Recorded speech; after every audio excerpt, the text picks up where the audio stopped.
നമ്മുടെ പറമ്പിൽ പള്ള എത്തിക്കൊണ്ടിരുന്നപ്പോഴേ അപ്പുറത്തെ അവരാശനേട്ടൻ്റെ പറമ്പിൽ നിന്ന് പുതുക്കുന്നൊരു ഒച്ച കേട്ടു.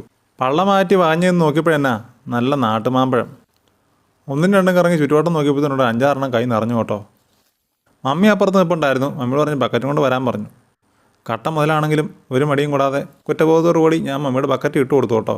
കള്ളന് കഞ്ഞി വെച്ചിട്ടുള്ള ആൾക്കാരെ നിങ്ങൾ കണ്ടിട്ടുണ്ടെങ്കിലും കള്ളന് കറി വെച്ച് കൊടുക്കുന്ന ആളെ നിങ്ങൾക്കിപ്പോൾ കാണാം. മാധവൻ കട്ട മുതലൊന്നും ചേക്ക് വിട്ട് പുറത്തു പോയിട്ടില്ലെങ്കിലും ഞാനെടുത്ത ഈ മാമ്പഴം ഒരു മോഷണമായിട്ട് കൂട്ടാമോ സുഹൃത്തുക്കളെ? അത്രയുമല്ല, അത് കറിച്ചട്ടി വിട്ട് പുറത്തോട്ട് പോയിട്ടുമില്ല. ഇത് മാമ്പഴം ആയതുകൊണ്ടാണ്. ഒരു മാമ്പഴ പുളിശ്ശേരി ഉണ്ടെങ്കിൽ ചോറ് തിന്നാൻ. നാട്ടുമാങ്ങ കിട്ടിക്കഴിഞ്ഞാൽ പിന്നെ നമുക്ക് നല്ലൊരു മാമ്പഴ പുളിശ്ശേരി ഉണ്ടാക്കാമല്ലോ. മമ്മി ഇത് ഉണ്ടാക്കി തിന്നു കേട്ടോ. ഈ മാമ്പഴ പുളിശ്ശേരിയെക്കുറിച്ച് പറയാനാണെങ്കിൽ ഉണ്ടല്ലോ, ഈ മാങ്ങാണ്ടി നമ്മളെടുത്ത് തിന്നൂലോ, തിന്നു കഴിയുമ്പോൾ ഇതിൻ്റെ നാര് തന്നെ തെളിയും. പിന്നത്തെ കടിക്കാനൊന്നുമില്ല. പക്ഷേ അത് റീഫിൽ ചെയ്യാം കേട്ടോ. ഈ ചാറിൽ മുക്കി 1.5 കുഴച്ചിങ് എടുത്തു കഴിഞ്ഞാൽ വീണ്ടും മാങ്ങ ഫ്രഷായി. അങ്ങനെ മുക്കി തിന്ന് ചാറ് തീർന്നു